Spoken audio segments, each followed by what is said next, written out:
নমস্কার বন্ধুরা, deep study চ্যানেলের পক্ষ থেকে আপনাদের সকলকে জানাই স্বাগতম। আজকে আবারও আমি টিটেট পেপার 2 এর জন্য জিওগ্রাফি টপিক, অন্তর্জাত প্রক্রিয়া এবং ভূমিরূপ থেকে 30 মোস্ট ইম্পর্টেন্ট কোয়েশ্চেন্স আপনাদের জন্য নিয়ে এলাম। আশা করি এই ভিডিওটা আপনাদের এক্সাম প্রিপারেশনের জন্য অনেকটা হেল্পফুল হবে। শুরু করছি আজকের ভিডিও প্রথম কোয়েশ্চেন্স দিয়ে, যেখানে বলা হয়েছে পৃথিবীর বিভিন্ন ভূমিরূপ প্রধানত কয়টি পদ্ধতির দ্বারা গঠিত হয়। তো অবশ্যই সেটা মনে রাখবেন, পৃথিবীর যে ভূমিরূপ সেটা কিন্তু দুটি প্রক্রিয়ার মাধ্যমে সম্পন্ন হয়ে থাকে। একটা হলো অভ্যন্তরীণ প্রক্রিয়া আর একটা হলো বহির্জাত প্রক্রিয়া। এই দুটি প্রক্রিয়ার মাধ্যমেই কিন্তু পৃথিবীর মধ্যে বিভিন্ন ধরনের ভূমিরূপ বা ভূমির গঠন হতে দেখতে পাওয়া যায়। ঠিক আছে, এবার আমরা 2 নম্বর কোয়েশ্চেন্সের দিকে মুভ করব, যেখানে বলা হয়েছে খাড়া ডাল বিশিষ্ট একটি পাহাড়ের সাধারণ উচ্চতা কত মিটারের বেশি হয়। তো সাধারণত কিন্তু একটা পাহাড়ের যে সাধারণ উচ্চতা হয়ে থাকে সেটা কিন্তু 600 মিটারের বেশি হয়ে থাকে। ঠিক আছে, নর্মালি 600 মিটারের বেশি হয়ে থাকে। তারপর 3 নম্বর কোয়েশ্চেন, যেখানে বলা হয়েছে পৃথিবীর ভূমিরূপ গঠনের প্রথম প্রক্রিয়াটির নাম কি। তো মনে রাখবেন, পৃথিবীর ভূমিরূপ গঠনের প্রথম যে প্রক্রিয়ার মাধ্যমে পৃথিবীর মধ্যে ভূমিরূপ গঠন হতে দেখতে পাওয়া যায় সেটা কিন্তু অভ্যন্তরীণ প্রক্রিয়ার মাধ্যমে পৃথিবীতে বিভিন্ন ধরনের ভূমিরূপ গঠন হতে দেখতে পাওয়া যায়।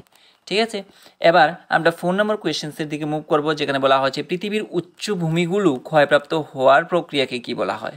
ঠিক আছে, তো পৃথিবীর উচ্চভূমিগুলো যখন ক্ষয়প্রাপ্ত হবে এবং যে প্রক্রিয়ার মাধ্যমে সেটা হবে কিন্তু সেটার নাম হবে ক্ষয়ীভবন।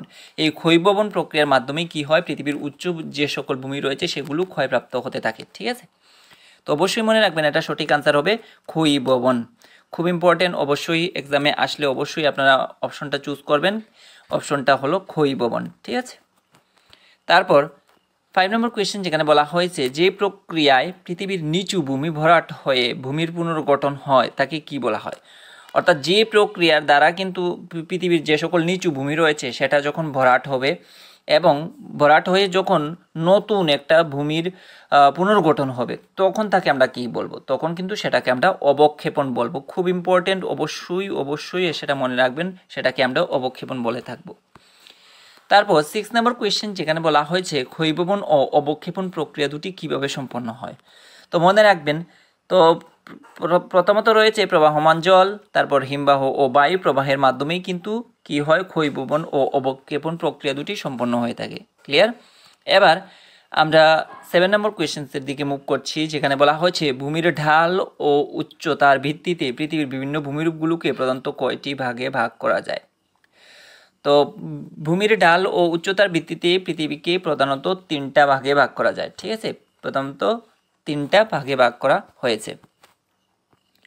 তারপর 8 নম্বর কোয়েশ্চেন, যেখানে বলা হয়েছে পৃথিবীর ভূপৃষ্ঠের উচ্চ ভূমিরূপটির নাম কি। তো পৃথিবীর ভূপৃষ্ঠের উচ্চ ভূমিরূপ যেটা রয়েছে সেটাকে আমরা বলবো পর্বত। ক্লিয়ার, সেটাকে আমরা পর্বত বলবো। তারপর 9 নম্বর কোয়েশ্চেন, যেখানে বলা হয়েছে কোন ভূমিরূপের মধ্যে চূড়া বা শৃঙ্গ দেখতে পাওয়া যায়।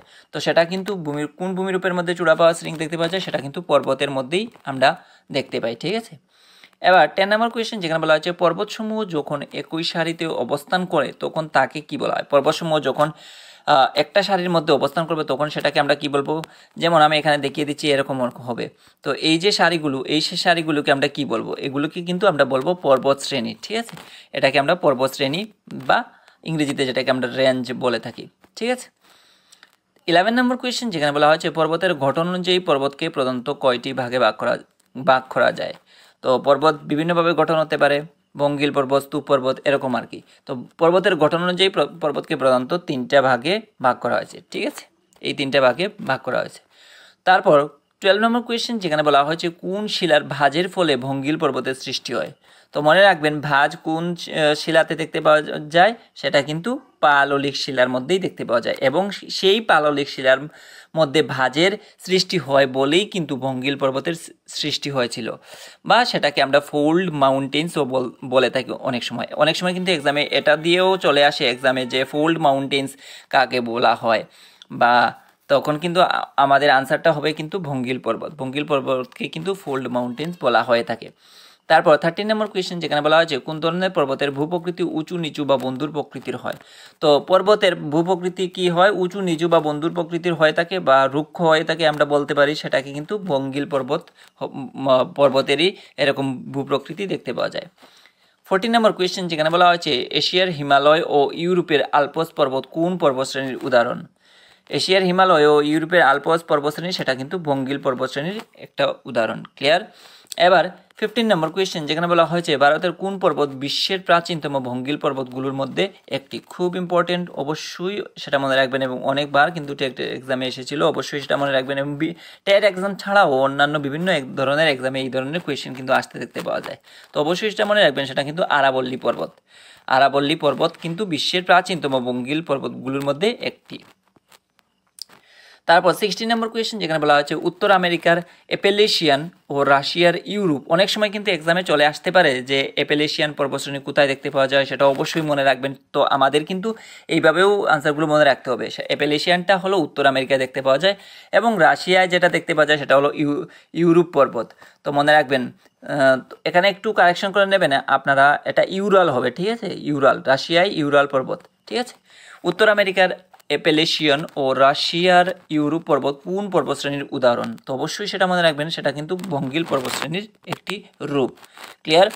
এবার 17 নম্বর কোয়েশ্চেন্সের দিকে আমরা মুভ করছি, যেখানে বলা হয়েছে ভারতের সাতপুরা পর্বত ও ইউরোপের ভুজ পর্বত কোন পর্বতশ্রেণীর উদাহরণ? সেটা কিন্তু স্তূপ পর্বতশ্রেণীর উদাহরণ, ঠিক আছে? সেটা ব্লক মাউন্টেন্স বা স্তূপ পর্বতশ্রেণীর উদাহরণ। তো অনেক সময় আসতে পারে এক্সামে যে ব্লক মাউন্টেন্স কাকে বলা হয়, সেটা কিন্তু ভুজ পর্বতকেই কিন্তু বলা হয়ে থাকে। ক্লিয়ার? এবার 18 নম্বর কোয়েশ্চেন, যেখানে বলা হয়েছে ভারতের নর্মদা উপত্যকা ও ইউরোপের রাইন উপত্যকা কোন পর্বতশ্রেণীর উদাহরণ? আমি একটু আগেই বলেছিলাম যে নর্মদা উপত্যকা এটা কোথায়, আমরা অবশ্যই জানি যে ভারতে, এবং রাইন উপত্যকা সেটা কোথায়, ইউরোপে। তো এই জিনিসগুলো কিন্তু আমাদের ইনফরমেশন, ছোটো ছোটো ইনফরমেশনগুলো আমাদের কিন্তু মাথায় গেঁথে রেখে দিতে হবে, যাতে করে আমরা এক্সামে আটকে না যাই, ঠিক আছে? তো সেই সাথে আমাদের এগুলো মনে রাখতে হবে। ভারতের নর্মদা উপত্যকা ও ইউরোপের রাইন উপত্যকা কোন পর্বতশ্রেণীর উদাহরণ? সেটা কিন্তু স্তূপ পর্বতের উদাহরণ। 19 নম্বর কোয়েশ্চেন, যেখানে বলা হয়েছে আফ্রিকার মাউন্ট কিলিমাঞ্জারো।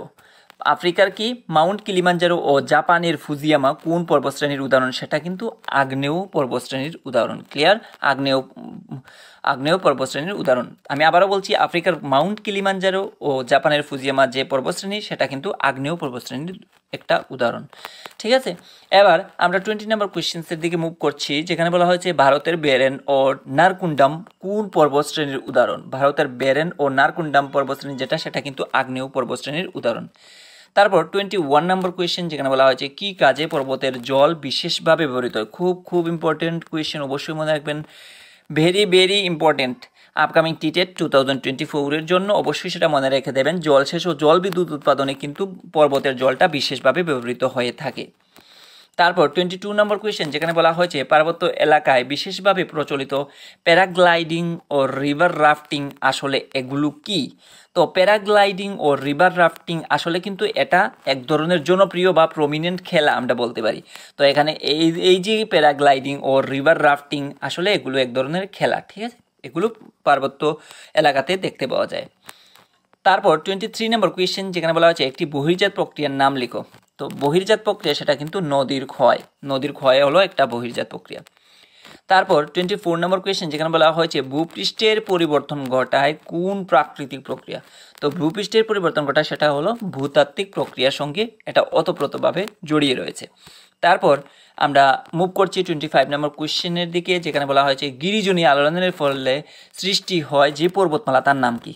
খুব ইম্পর্টেন্ট, অবশ্যই সেটা মনে রাখবেন, গিরিজনী আলোড়নের ফলে সৃষ্টি হয় যে পর্বতমালা তার নাম বঙ্গীল পর্বতমালা। তারপর আমরা নজর দিচ্ছি 26 নম্বর কোয়েশ্চেনের দিকে, যেখানে বলা হয়েছে বঙ্গীল পর্বতের পাদগুলি প্রস্থের তুলনায় দৈর্ঘ্য কেমন হয়? তো মনে রাখবেন, বঙ্গীল পর্বত যেটা সেটার পাদগুলি প্রস্থের তুলনায় দৈর্ঘ্যটা অনেকটা বেশি হয়ে থাকে। ক্লিয়ার? এবার আমরা 27 নম্বর কোয়েশ্চেনের দিকে মুভ করছি, যেখানে বলা হয়েছে বঙ্গীল পর্বত পাললিক শিলায়। আমরা জানি যে বঙ্গীল পর্বত সেটা কোন শিলা থেকে সৃষ্টি হয়েছিল? সেটা পাললিক শিলা থেকে সৃষ্টি হয়েছিল। এবং এতে কি দেখতে পাওয়া যায়? বঙ্গীল পর্বত পাললিক শিলা থেকে গঠিত বা সৃষ্টি হয়েছে বলে তার মধ্যে আমরা বিভিন্ন ধরনের জীবাশ্ম লক্ষ্য করতে পারি, ঠিক আছে? এবার 28 নম্বর কোয়েশ্চেন, এবং সেটা আমাদের সবারই জানার কথা, আর যারা জানেন না অবশ্যই জেনে নেবেন, পৃথিবীর ছাদ কাকে বলা হয়? তো পৃথিবীর ছাদ বলা হয় কিন্তু পামির মালভূমিকে কিন্তু পৃথিবীর ছাদ বলা হয়ে থাকে।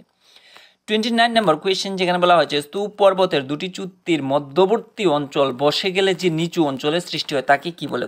খুব ইম্পর্টেন্ট কোয়েশ্চেন আপকামিং টিটেট 2024-এর জন্য। তো অবশ্যই সেটা মনে রাখবেন, স্তূপ পর্বতের দুটি চুক্তির মধ্যবর্তী অঞ্চল বসে গিয়ে যখনই কোনো নিচু অঞ্চলের সৃষ্টি হয় সেটাকে কিন্তু আমরা গ্রস্ত উপত্যকা বলে থাকি। ক্লিয়ার? এবার আমরা আজকের ভিডিওর শেষ প্রশ্ন, যেখানে বলা হয়েছে বঙ্গীল পর্বতের মধ্যে কি দেখতে পাওয়া যায়। তো আমি পূর্বেই এটা ডিসকাস করেছিলাম। তো বঙ্গীল পর্বতের মধ্যে কি দেখতে পাওয়া যায়? চুক্তি দেখতে পাওয়া যায়। ঠিক আছে, তো এই ছিল আজকের এই জিওগ্রাফি টপিক, অন্তর্জাত প্রক্রিয়া এবং ভূমিরূপ থেকে 30 মোস্ট ইম্পর্টেন্ট কোয়েশ্চেন্স। আশা করি এই ভিডিওটা আপনাদের এক্সাম প্রিপারেশনের জন্য অনেকটা হেল্পফুল হবে। আর যদি এই ধরনের ভিডিও আপনার ডিপ স্টাডি চ্যানেলের পক্ষ থেকে আরও পেতে চান, অবশ্যই ডিপ স্টাডি চ্যানেলের সঙ্গে জুড়ে থাকার চেষ্টা করবেন। আর যদি ভিডিওটা ভালো লাগে থাকে, অবশ্যই একটা লাইক, কমেন্ট, শেয়ার এবং সাবস্ক্রাইব করে দিয়ে ডিপ স্টাডি চ্যানেলের সঙ্গে আরও গভীরভাবে জুড়ে থাকার চেষ্টা করবেন। ধন্যবাদ সবাইকে। আপনারা সবাই ভালো থাকুন, সুস্থ থাকুন।